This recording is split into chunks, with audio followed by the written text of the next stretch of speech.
شروع کرتا ہوں اللہ تعالیٰ کے نام سے جو بڑا مہربان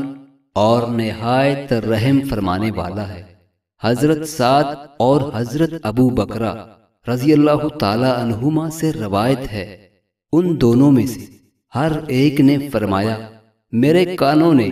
حضرت محمد صلی اللہ علیہ وآلہ وسلم سے یہ ارشاد مبارک سنا اور میرے دل نے اسے یاد رکھا کہ آپ صلی اللہ علیہ وآلہ وسلم فرما رہے تھے، جو شخص جان بوجھ کر اپنے باپ کے سوا کسی دوسرے کی طرف اپنی نسبت کرتا ہے اس پر جنت حرام ہے۔ حضرت عبداللہ بن عمر رضی اللہ تعالی عنہما سے روایت ہے، رسول اللہ صلی اللہ علیہ وآلہ وسلم نے فرمایا، جو شخص اپنے والد کے سوا کسی اور کی طرف نسبت کرتا ہے تو وہ جنت کی خوشبو نہیں پائے گا، حالانکہ اس کی خوشبو 500 سال کے فاصلے سے محسوس ہوتی ہے۔ حضرت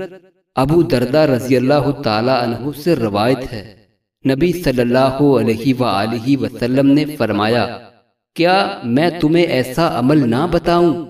جو تمہارے اعمال میں سب سے بہتر، تمہارے بادشاہ اللہ تعالیٰ کو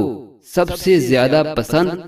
تمہارے درجات کو سب سے زیادہ بلند کرنے والا، اور تمہارے لیے سونا اور چاندی اللہ کی راہ میں دینے سے بہتر، اور اس بات سے بھی بہتر ہے کہ تم اپنے دشمن کا مقابلہ کرو اور ان کی گردنیں کاٹو اور وہ تمہاری گردنیں کاٹیں۔ صحابہ نے کہا، اللہ کے رسول وہ کیا ہے؟ آپ نے فرمایا، اللہ کا ذکر۔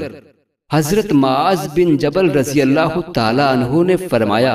آدمی کوئی ایسا عمل نہیں کر سکتا جو اللہ کے عذاب سے نجات دینے میں